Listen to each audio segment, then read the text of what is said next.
এবারের আমাদের বিষয় ভাবনা আয়োজন।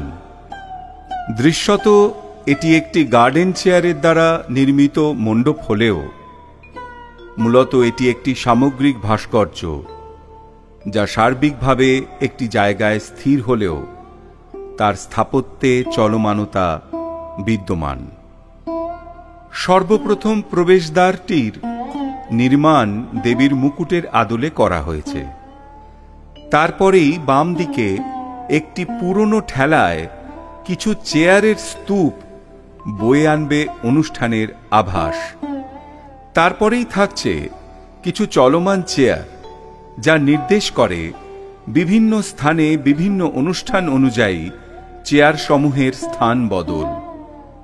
তার পেছনের নির্মাণে রয়েছে কিছু চেয়ারের সারির ওঠা নামা, যা ইঙ্গিত দেয় মানুষের সিদ্ধান্তের অস্থিরতার।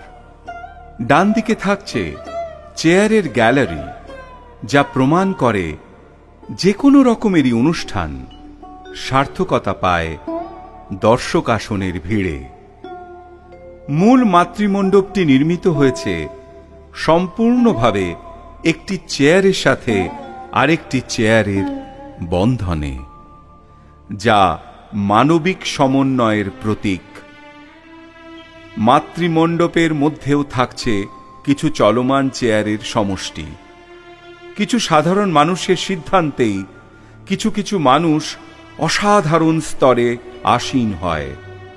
প্রস্থানের পথে থাকছে একটি গাড়ি, যাতে বোঝাই করা হয়েছে আধুনিক কিছু চেয়ারের প্রকারভেদ, যা অভিযোজন ও আবহমানতার অনিবার্যতার কথা বলে। আর এর মধ্যে দিয়েই শেষ হয় আয়োজনের যাত্রাপথ।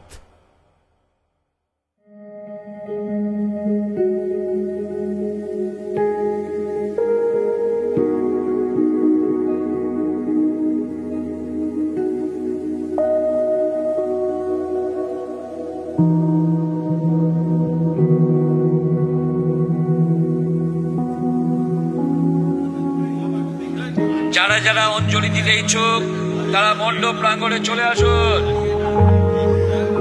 আপনারা হাতে ফুল বেল পাতা তুলে নিন।